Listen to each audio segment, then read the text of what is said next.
So I suppose if we just have a little introduction for everybody, and then the question that we're looking at today is how does your organization or your center or your workplace train volunteers and staff for equine assisted services?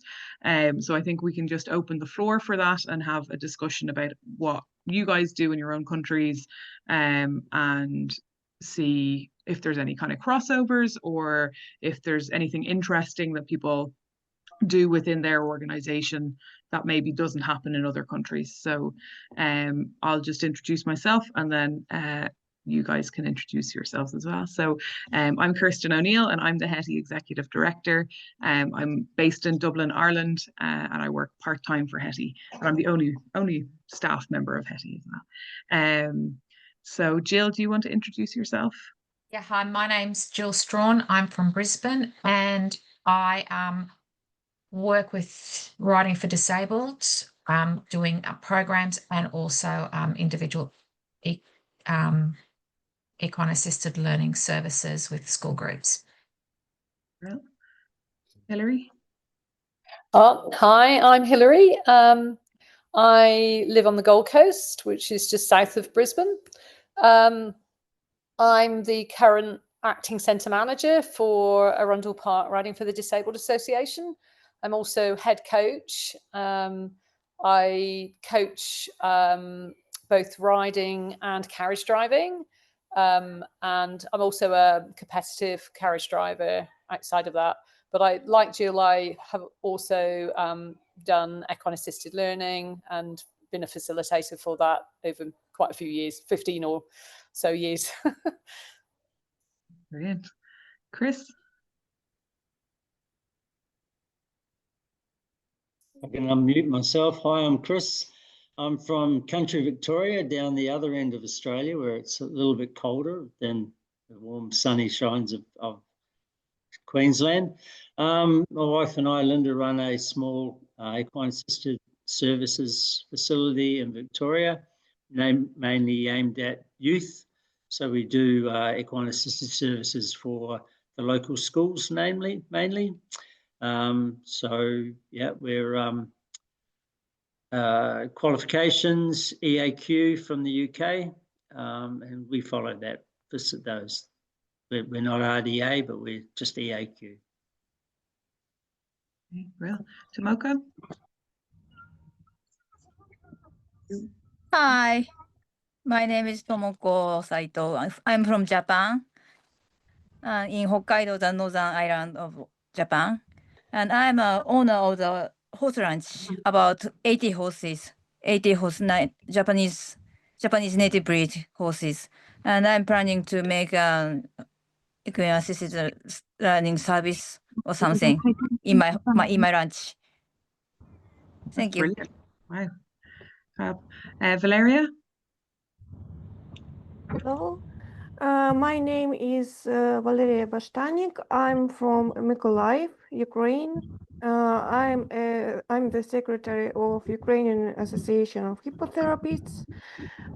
Mostly our members do hippotherapy, and some of our members do rehabilitation programs for veterans and disabled veterans from the war in Ukraine. Kiginu? Kiginu? Yeah. No. Yes. Hello, everyone. I'm Kiginu from Japan. Hi, everyone. So I'm a president of RDA Japan, and we are NPO. And our specialty is therapeutic riding. And I work at the field as instructor also. And so in my private, I'm recently very busy, but I plan to open my own retirement farm next year nearby my house. So tonight I'm very looking forward to hear about the tonight's theme, Tom and Tema. It's education for a volunteer and staff. So nice to meet you. Maho? Nice to meet you. I'm thank you, Kigine-san. I'm Hofuchi coming from Japan. I am a small private university teacher, but I teach in a PhD teacher. And weekend, I work at a small horse riding club as an instructor. And last year, I gave a presentation at a conference. This is the first time. Nice to meet you. Ian, thank you. You. Lucia? Hi, I'm Lucia from Hope, Beijing. So in China, I'm sorry, I'm in a car, but I will be settled down soon. So so Hope is a therapeutic riding program in Beijing. It's actually the first therapeutic riding program in China. We were founded in 2009. So the equine assisted service is still quite how to say limited in China. Only a very few centers or very few programs. So I'm also looking forward to hearing you guys talking about how you guys train volunteers and instructors. Great, thanks, Lucia. Sarah? Hi, my name's Sarah Lamb. I work for two hats. I'm in Western Australia. I also do some coach advisory for RDA Australia, and I'm a level 2 Australian coach here in Perth, and a head coach for a centre in Perth's northern suburbs called RDA Careen. Brilliant, that's great. Thanks, Sarah. Vera, are you there? Yes, sorry, I'm there. My internet is very low, so I have to have my camera off. And I'm Vera, I'm HETI president, so welcome and very happy that I'm seeing so growing the network. And I'm also a physiotherapist, practicing therapy for more than 2 years. And I'm here to listen to you and then follow your dreams. Brilliant. And Terence? Thank you. And maybe Jasmine? No? From Korea? Are you Jasmine? Nice to meet you. Nice to meet you. Hi, Jasmine. Thanks for coming. Terence, sorry, you were introducing yourself? Yes, yeah. Terence, I'm in Singapore, and I actually left my previous company, which I was an equine assisted learning facilitator, but I'm still very much part of the community and just looking at creating my own direction and also kind of doing it well by the horses and also the craft. Yeah, so just happy to make acquaintance with everyone. It's very interesting to me to sign up for this little meetup. So yeah, excited to meet everyone here. And Jasmine, do you want to introduce yourself? Okay. Hello, everyone. My name is Jasmine Kim. Actually, my original Korean name is Jonghyun Kim, but probably that pronunciation will be a little bit difficult to use, so you can call me Jasmine. I joined the HETI conference since 2018, Ireland, Dublin, maybe, I think. And then I also horse riding instructor in Korea and therapeutic horse riding instructor in Korea. And I'm a director of CATH, Korean Association of Therapeutic Horsemanship. And today I'm sorry, my English is not enough, but I'm doing my best. You're doing great. I joined this meeting because of I'm working with Suki Park. She is the president of Research Institute in Korea, and she will come because her lecture was ended at 6 p.m. So she will come this Zoom meeting, and she wanted to me be the translator of this Zoom meeting. So okay, I love horses and human. Nice to meet you all. Thank you. Thank you, Jasmine. I appreciate it. Okay, so there is one other person there, but I obviously can't understand the writing. I'm not too sure who they are. So if they want to introduce themselves, that's perfect. But if not, that's okay too.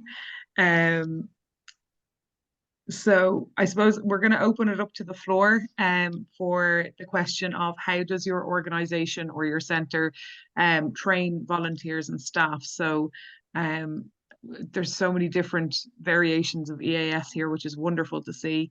So I suppose we can learn from each other. So maybe Jill, do you want to talk a little bit about what you guys do? Yeah, so that's especially why I've brought Hilary along. Hilary and I are always discussing how we can improve the skills of our volunteers and the skills of our staff when working with horses at one level and also working with people with special needs at another level. Hilary has put together 2 documents that I can share with you, and I'll let Hilary talk to you through that. We have a competency card, and so within that we ask the volunteers, once they've been inducted, and I'll probably let Hilary do that, to self-assess, and then we assess. So I might just hand it over to Hilary, and I can actually do you want me to, can I share a screen, please? Yeah, of course, you should be allowed to. Yeah, share. Okay, so Hilary, do you want to talk first, and then I'll put the competency card up on how we get our volunteers? Yeah, I suppose if we take a step backwards, who are our volunteers? Because, for us as a Riding for the Disabled Association, our volunteers come to us either because they love people with disability, or they love horses, or both. Not many people come not having some sort of link to horses or people with disability. So that's the first thing. We have an onboarding system, so people apply. We go through a screening system, but they apply first.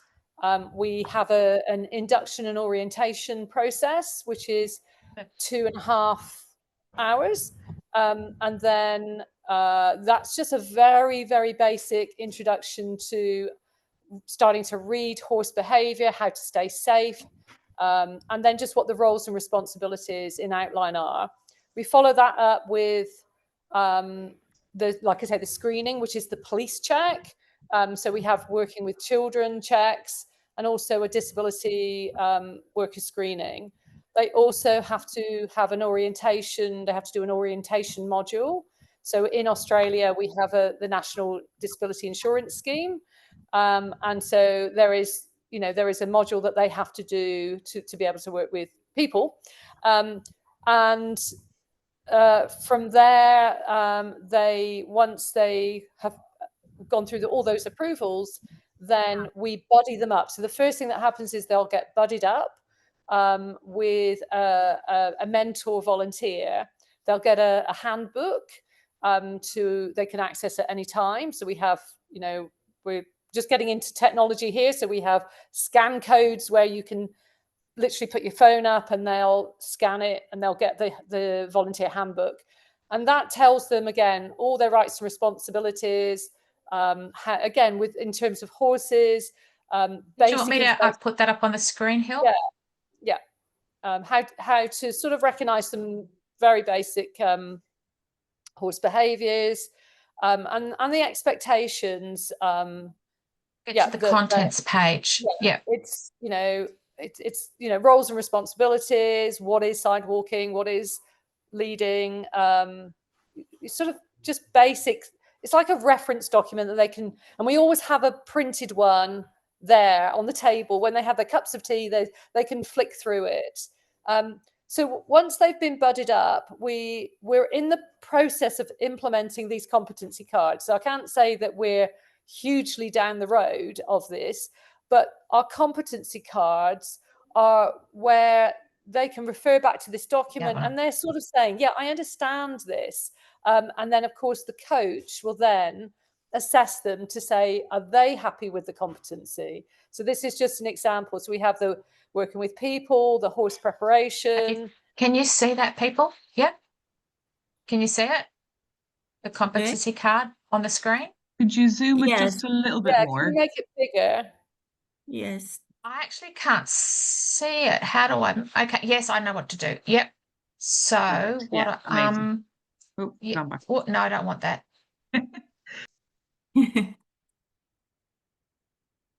Oh, that's not really good either, is it? Somewhere in between. Yeah, I'll get there. It's just working on the second screen. Yeah. Okay, how's that? Yeah. So some basic page things. one. You know, being able to tie. So there's a lot of safety information. Being able to lead in a safe way. Being able, if they're walking alongside the horse, that they're, you know, in the right position. They can control horses for an emergency dismount. They can recognize when horses are starting to escalate as well. I don't know where that is on there, but it's somewhere on there. It's you know, here. the signs. That one there? The signs, that's right, becoming unsettled and stressed. And I think, and I know Chris will know this, because both Chris and I have, and Jill actually have done the EAQ training, that, you know, so much of the training, you can train people till the cows come home, but if they can't read horse behavior, if they're not tuned into that, if they're not observant, then they're not going to be safe. So it's, you know, a lot of this is about understanding horses and understanding horse behavior and being able to, like I say, to observe. Observing is to stay safe. Yeah, it's probably enough for now for me to say, but yeah, this we are going down a digital route as well. We've just got some funding through a grant to put our to do some more training for volunteers, because it is probably the most crucial part of what we do in RDA is how good we train our volunteers and how well they understand their roles. And it's work in progress. I can't say it's perfect. I pull my hair out sometimes, but we sort of heading in the direction that we want to head with this. Sorry, one thing I should also say is we have done, you know, we might do half a day extra training for people on something. It might be more advanced leading techniques. It might be focusing in on a bit more on horse behavior. We might do things to do with disability as well, but we feel like we're always trying to upskill our volunteers. And we feel like... Can I add in now? Yeah, so Hilary and I are quite invested in learning theory with horses. Obviously, we've got Andrew McLean down here in Australia, and he's inputted a lot into that through equitation science. And we're very aware we've got 22 horses on the property, and we might have 100 sessions in a week. So that's a lot of that's a lot of hands on horses. So part of the thing that we are really working on is developing effective cues that every volunteer who works with the horses uses with the horses to reduce confusion with the horses. And that is a challenge, but I think that's a really important process to move forward, because with the horses, everyone understands that with confusion comes with unwanted behaviour. So we will develop videos. We actually started to develop some videos explaining how it's done and develop training packages around that. Brilliant. And can I ask, when within the training period do you do this competency card? Is it after like a month of being trained and volunteering and buddying up with somebody else, or is it kind of? I would say, yeah, it's weeks, if not months into it, because people are might only be coming once a week. So they need to get this under their belt. And, you know, because it's a self-assessment first, and then it's a coach assessment. Okay, that's brilliant. That's a really helpful tool to have. Okay. Yeah. And can I ask, and for example, what kind of people come to volunteer, for example? Because in Japan, many people who want to volunteer in this field have little or no experience with horses. So I want to know what kind of people come to. The whole range. So we have ex-jockeys might come. We have people that have been special needs teachers that are retired. I think although we have a full age range, we're from 14 to people in their 70s, sometimes in their 80s. I would say we are a little bit more towards retirees because they have more time. But we do still, we're trying to promote it with school children at the moment, sort of like year 11, year 12 school children who may have an hour after school to come and help. That might be getting horses ready for class. But yeah, sometimes people that have no knowledge of horses are actually easier than people that have knowledge, because you're not undoing bad habits. Yes, to complete the best lessons, it's necessary to have every volunteer have the knowledge regarding the horses and elements of the activities. So it's our cases. In Aldia, Japan, the headquarters has hold once or twice helper seminar. Helper, it's meaning a volunteer seminar. And we learned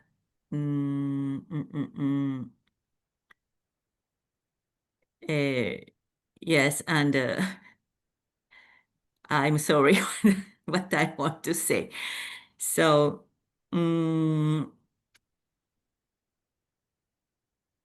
sorry, I talk after. Sorry. That's okay. On 2 weekends ago, we had the New South Wales Riding for Disabled people come up and do a 2-day clinic with for coaches and other coaches that are part of the Riding for Disabled New South Wales organisation. So even though we're in Queensland, we affiliate with the New South Wales organisation, and that provides incredibly good process for having safe coaches and reminders and conversations around good practice with your horses, good practice with putting lesson plans together, and the things we all need to look at to reduce risk and make it as safe as possible. And it was very, very, very useful weekend. And how often would those weekends be available? Is it kind of once a year or every couple of years that they would have them? About once a year. This one Hillary organised. We've got some younger coaches in the facility, and we just wanted to make sure that we gave them as many opportunities to reflect on what they're doing and discuss with other people who are also maybe beginning at different stages of their journey, just to give people more ideas about what we need to do. Great. great that that's available for people to attend. That's really helpful. Brilliant. Is there any other questions about this from anyone else? Okay. No, perfect. Thanks so much for sharing that, guys. It seems It's like a really very interesting to use the competency card. Yeah. Especially for our at each site. So I think it's more of a guide, because you also have to be careful, and if you're standing there in front of a court and the judge is looking at you because someone's had a problem and you've ticked these people off to be able to do X, Y, Z, are you able to do that? So this is why we do the self-assessment with that as well. Yeah, it's a fine line. It's a sort of this is what we really want you to be able to do with coaches' guidance. Our activity involve with large animals.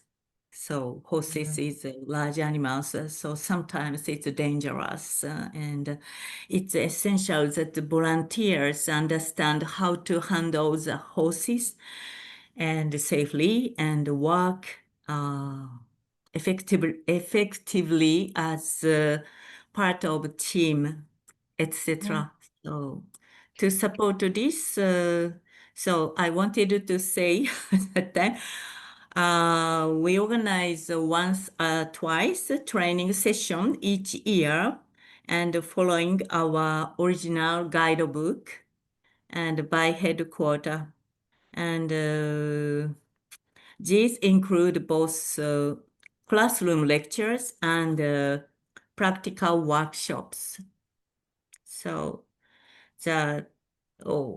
I can't show all the topics, but the nature and behavior of horses, and regarding the disease, and how to choose and tack a suitable therapy horse, and so on. So volunteers also learn how to support riders with different disabilities appropriately, so etc. So I think it's very useful to more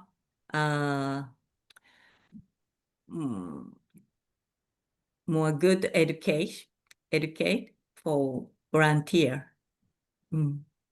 Yeah, definitely. Yeah. I think that the idea of having a self-assessment as well is a really helpful one, because then people can kind of figure out, oh, well, actually, I really do need to work on this a bit better, or, or somebody could be like, yeah, I'm amazing at everything. And then you have your coach or your, other facilitators coming in to be like, hold on one second. So it's good to kind of be able to judge what people are thinking for themselves as well. Chris, what way does it work for your organization? We're a little bit different because it's really just Linda and I that do most of the sessions, or last few years mainly me, but so we don't actually take in external volunteers. It's our own horses, so we know them well, and we plan our lessons around the using of the horses, and depending, what we're trying to achieve with the class that's coming in. So it's interesting to listen how people educate or manage their volunteers, because it's something that we need to look at in order to grow, because it's like anything. If there's only Linda and I doing all the facilitation, then we can only grow, we can only service so many clients. And if we want to get bigger, we have to take in more volunteers. We do have people come to us and say they'd like to volunteer, but we haven't worked out how to bring them on board to make it safe and to make sure that they follow our guidance and do the things that we want them to do. So we're very early on in that stage. Yeah, that's Mhm. good. And even like, would you have people to volunteer even to just come in and muck out stables or, sweep the yard, or is it kind of their, I don't know, Yeah, free that's manual all me labor? as well. Look, we do have people come in and volunteer and prepare the food, and do that side of things, but we tend to not involve them with the horses because There's a risk. it's the risk, yeah. And we carry insurance, but we don't want to have an accident. And as Jill rightly said, people are getting very litigious these days. Yeah. So you have to be aware of, what are your roles and responsibilities. And if something goes wrong, you don't want to be having to point the finger at someone else and then it comes back on you to say, well, you didn't train me properly, or you didn't give, you should have seen that I wasn't competent with that particular horse, or because we know our horses so well, you sort of almost pre-read what their behavior is going to be. You can still get caught out because a horse is a horse, of course, but it's safer, especially when you're dealing with children as well, because you just don't know. Like we've got electric fences, and a lot of the kids when they first come in, the first thing they do is grab the electric fence to see how strong it is. So it's just what kids do. So. Yeah. And Jill, would you find with you were saying that you have good age range between like 14 up to in your 70s or 80s, would you find that there's a lot of a difference between having to train, for example, the 14-year-old compared to somebody who's maybe retired? Do you find I'll throw that to Hillary. Sorry, to Hillary, yeah, either. Yeah. Yeah, we have an added complication that but some of our volunteers also have disabilities. So so we it very much depends. I mean, it very, very much depends. I don't think that you can say it's easier, with a school age volunteer as opposed to a retiree. It really depends on the person.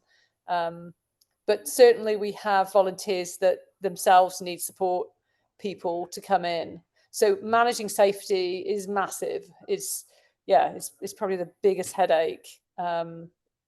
But along with that, it's keeping the welfare of the horses. So one of the things that we did do, because we recognized that so many interactions between so many people and the horses is not good for the horses. So we actually employed a stable assistant to reduce the number of interactions. So that stable assistant's role is to get the horses ready for class, or catch the horses in the first instance, which is, a big deal.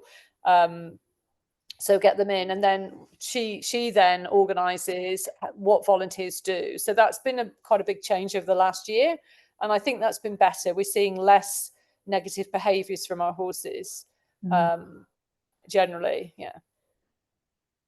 Interesting. That's really good. Okay. Does anybody else want to share about how it works for you in your country organization? Yeah. I'm the other part of RDA, so a little bit complicated in Australia. We have Arundel associated through New South Wales, which is a separate entity to RDA Australia. So in RDA, we have a very similar system to Jill and Hillary. We have competency cards. What we have underpinned, though, is a whole load of safe work practices that are available to all of our volunteers. We have actually 33 of them, which include things like using chainsaws, machinery, and of course, working with our clients and our horses. So that underpins the whole of our training. We also now have an online platform called My Arena, which houses all of these resources. And we're in the process of updating our competencies. So a lot of the stuff will go online, because then we do have an automatic record through a CRM of who's done what. So that's all in progress at the moment. So very similar, but we just have a slightly more online approach at the moment, and that's going to keep growing. So then is it the case of like people will kind of do a course online and then you can see their... That's very possible, yeah. So Okay. EA and Pony Club over here have done some basic training, and we're in talks with them to try and develop some standard trainings across the board from Equestrian Australia through to Pony Club through to RDA as well. Which would produce standard videos, because let's face it, none of us put on halters differently. We don't groom differently. We don't catch, you shouldn't catch horses differently. So we're trying to develop a whole standard process. That's Okay. really cool. We need to talk about that, Sarah. So make sure Yeah. that we follow procedure. And I'm hoping that Andrew's had a bit of input through the Pony Club, Yeah. you know, Yes. curriculum. So that Yeah. would be really interested. Okay, cool. We need Yeah. your details. Yeah. Yeah. Yeah. Okay. Fantastic. That's brilliant. And then with regards to like the practical element of it, does, I presume each RDA organization individually would then have their own kind of standard of practice rather Yeah. than, yeah. A little bit, because we vary very much in size. We go from centres that perhaps operate half a day a week to, for example, Corrine, where I work, we have 140 clients go through a week. And we've got 15 horses on site, 4 senior coaches. Whereas Arundel were just saying that they've employed somebody to do that. We rely a lot on our assistant coaches, which we have 7, to standardise volunteer training. We have a volunteer manager who basically does the induction process, and then it's up to our assistant coaches to onboard people. We're just going across to electronic forms. So what happens with our electronic forms is a self-assessment. However, that then gets automatically put back to the centre for them to endorse. So it's up to the person to submit the form. It doesn't mean that they've passed. It means they've submitted the form. And then it goes back to the centre itself and they endorse. So we have a whole record of who's done what. Did we endorse it or not? We were just finding that, particularly with the paper system, records disappear, whereas we wanted to make sure we could say, yes, we agree, you have done that and you have reached competency, and it's all electronic. So we're in the process of doing that at the moment. And typically, how long would it take to train a volunteer within, say, for example, your centre that you work in? Again, as Jill and Hilary said, it just depends on the person. We have just gone to group inductions. So they do all of their training together. We just passed 8 through our system, and then they spent a day when we weren't operating in the school holidays going through all of the basic stuff with us, how to handle a horse, how to lead it, all of the characteristics. All of that. So we did a whole day with 8 volunteers to upskill them. So this is a relatively new process for us. We normally were doing it sort of one-on-one, a little bit throwing them into the system, and that was then dependent on who was free to train them. My committee felt that wasn't appropriate, so they've now gone to group system where we upskill everybody at the same time. And then we've had, for example, one volunteer who we then have a probation period of, depending on how long, it's at least 3 months. One of the volunteers that started with us was obviously incredibly competent, being around horses all life, also had actually volunteered at another RDA. So she actually passed the probation within 3 weeks, because she was excellent. She's potential coaching material. So we're not going to keep her on probation for 3 months for no reason. So she's identified as potential coaching material. But we also have others that will definitely need the 3 months before we pass them out of probation.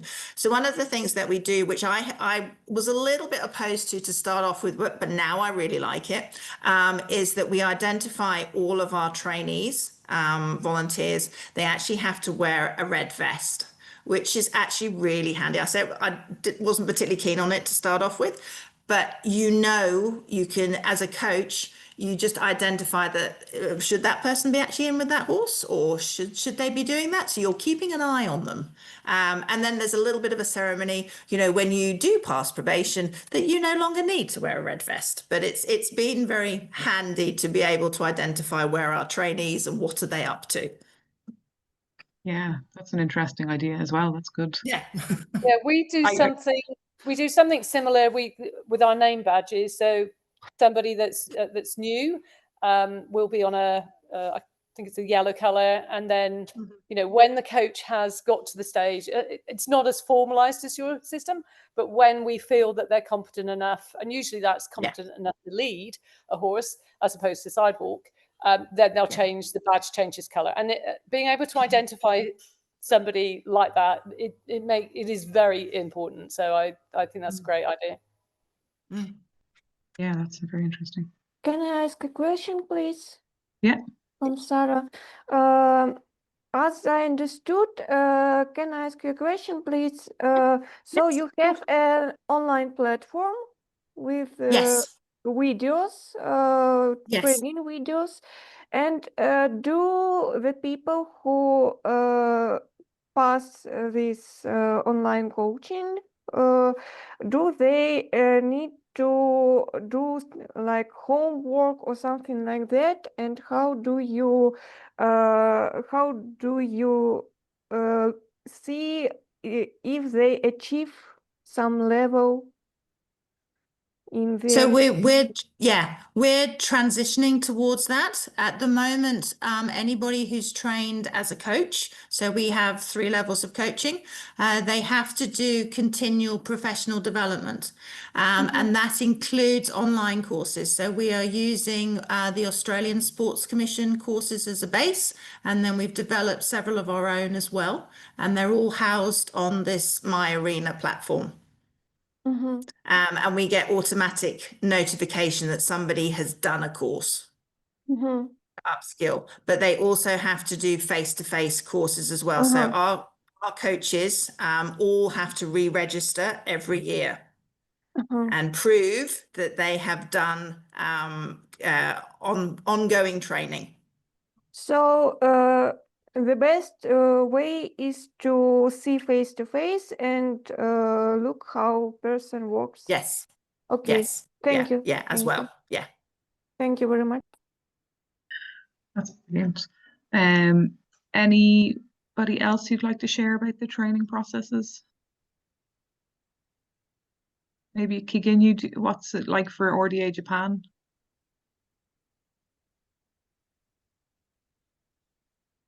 You're muted, Kigen.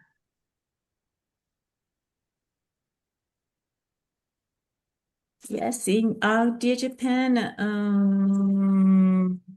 we don't evaluate the volunteer. We don't have the system of evaluation, but we hold training for volunteer.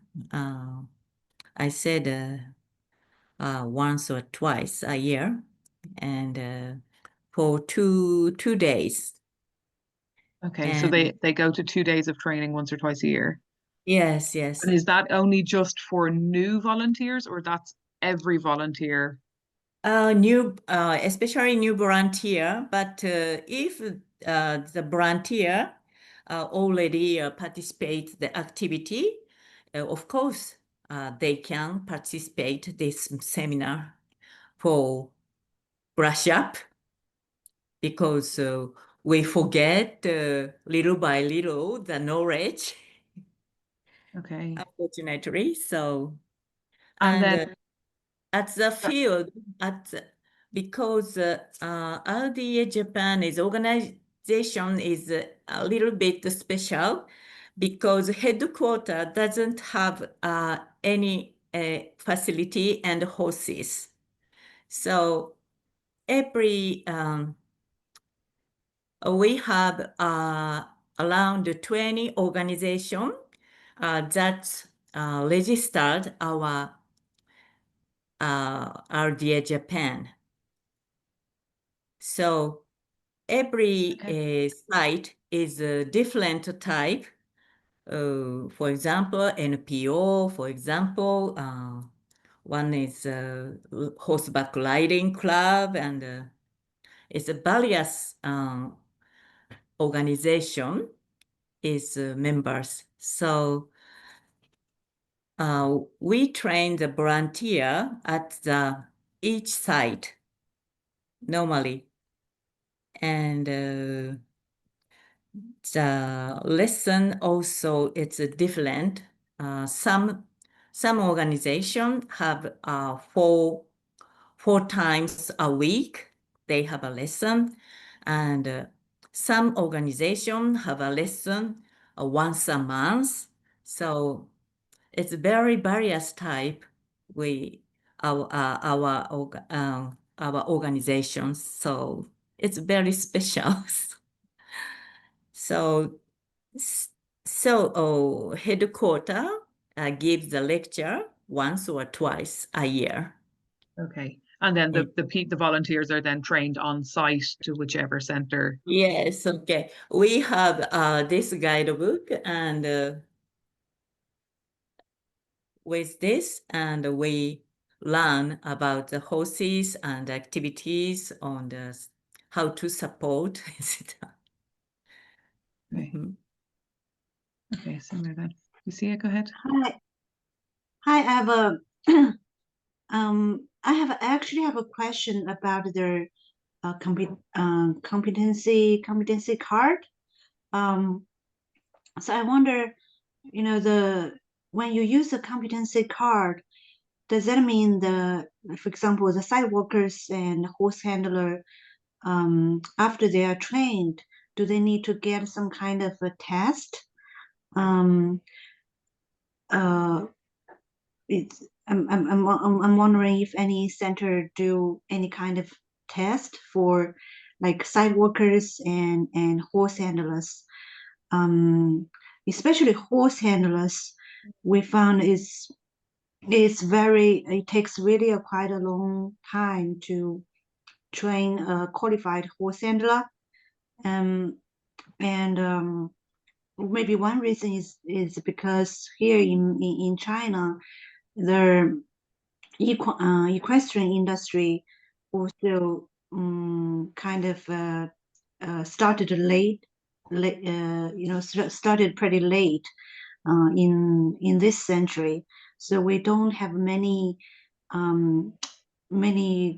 volunteers. We don't have many good volunteers with really good horsemanship skill. And so it takes us quite a long time to train a horse handler, and it's quite difficult to make sure everybody handle the horses in the same way. And we always have to retrain for the horse handlers. So I'm wondering if anyone can share some, experience about that.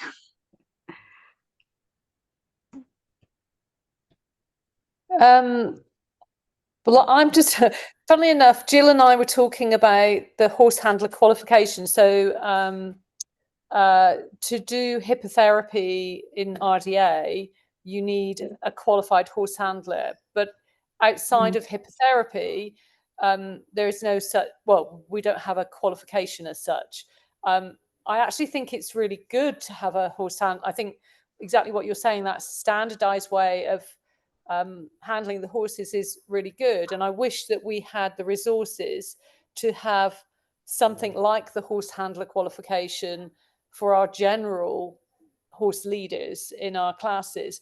But I think it's a resource thing. And I suppose that's not really come up in this conversation, but how do we find the resources? How do we do this amount of training within the constraints, the financial constraints of our organizations? Because I think that's a huge issue as well. So yeah, I've sort of gone off on a tangent, but yeah, I don't know if anybody else has got any comments. I think from what I was saying before about trying to work with, particularly in Australia, unify things a little bit more. We're identifying from our talks with us, EA and Pony Club, that they're developing resources as well. Why are we all developing separate resources? Why aren't we sharing? You know, the common goal is to improve our quality of service and to get more people into the services that we provide. And I think you make a very good point, Hilary. We probably waste a lot of time, resources, which we're all very poor of, developing the same stuff. So, you know, I've actually just before this meeting, which was why I was 5 minutes late, just chaired a meeting for our hippotherapy working party. And we're looking at putting our hippotherapy horse handler qualification online as a separate volunteer elective. So again, if we can have a little bit more cooperation between all of us and share resources and use platforms, then we're all trying to develop the same stuff. And I just think, you know, now, particularly as we've got, you know, ways of communicating through Zoom and Teams, and we can have these conversations, that perhaps now is the time to, you know, be open and honest and go, well, we've got that. Okay, we might be prepared to, we're prepared to share it. Yep. Rather than always having to do my, it all the time. Music to my ears, Sarah. Yep. And I like the idea of, you know, making some videos, some to you know, to help people to understand and standardize the process.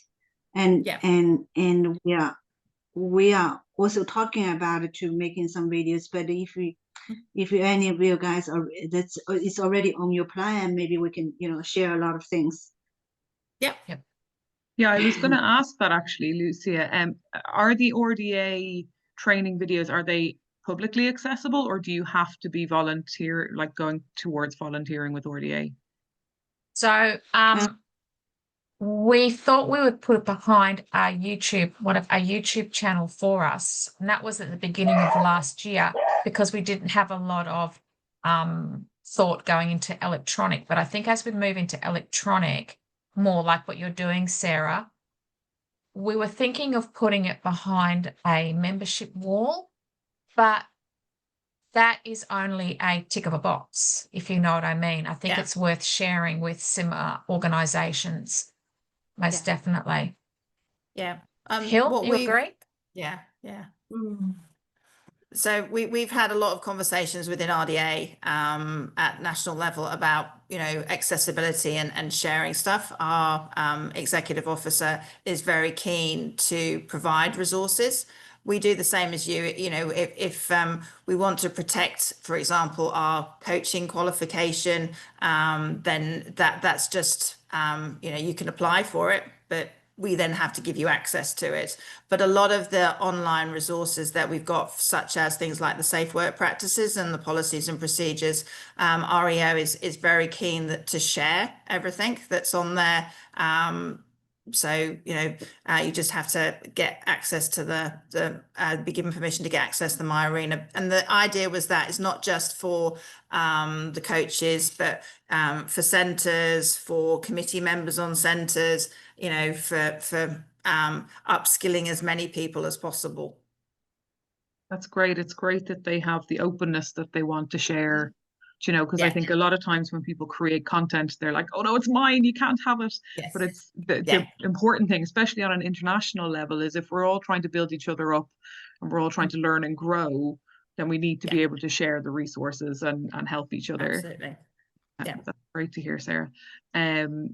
So I'm just conscious that it's just 5 minutes until the meeting finishes. Is there anyone else who would like to share about their training practices? Just going to say, do you want if you want to give me a set of emails, we're happy to send out what we've got with the competency card for people to have a look at, to think about. You okay with that, Hill? If you just send it to the office, Jill, I can distribute it. That's no problem at all. Yes, that sounds good. Yep. Okay. Yeah, sounds good. Thank you. Yeah, thank you very much. Yeah. So before we go, we always have to take a little picture to show that we're doing this. Question. Yeah. Now Suki is there. Hi, Suki. Good to see you. Suki. Good to see you. So I'm just going to take a quick screenshot of our meeting. I'm Suki. Suki, do you want to introduce yourself? Yeah. Yes. Just a moment, please. I'm sorry. My cat. Okay. Hello. And yes. I'm sorry, my English is not good, so good. My name is Suki. You call me Korean name is Sukkyung Park. So I'm work with Jasmine Kim in Korea, not North Korea. Yes. And then few days ago, I met in Japan, Kigino-san. Hello. Yes, Hi. she invited us, but my English is not good, so I afraid about by listening and speaking. But I want to something share with our colleague about the EAS. So maybe I think so. Jasmine's English is better than me, so Jasmine help me. So I just understanding on my come back home from my close lesson lecture in university. I worked in university. So then today's subject is maybe volunteer training or education. Yeah. It is a very important issue. So I studied after this session with Jasmine or maybe Kikino help me too. So nice to meet you. Thanks, Suki. Okay, so I'm just going to take our video, or not a video, sorry, a picture before we go. So everybody have a nice smile. Without glasses or with glasses? That's up to you, Kikinyu. Okay, 3, 2, 1. Perfect. Thank you, guys. So Yeah. we Can I just of course, say- Vera. Sorry, Yeah, Vera. not visible. I can. So thank you very much for beautiful meeting. It was amazing to listen to you.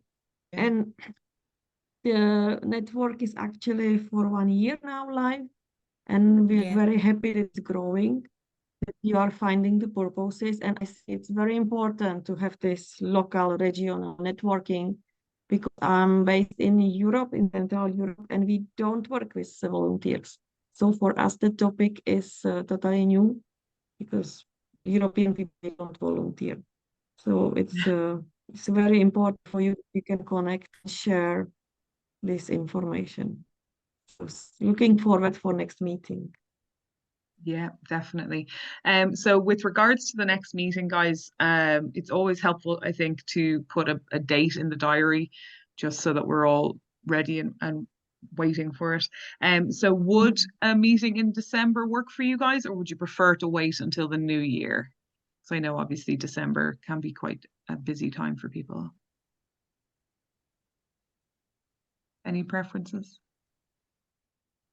No? Okay, well maybe we'll keep one in December. Honestly, think that I honestly think that December is better, because for a lot of Asian countries, the January is the new year, no, and it's be more busy than December. Okay, perfect. So let's maybe go for the second week in December again, if that suits for everybody. I'm okay. Okay.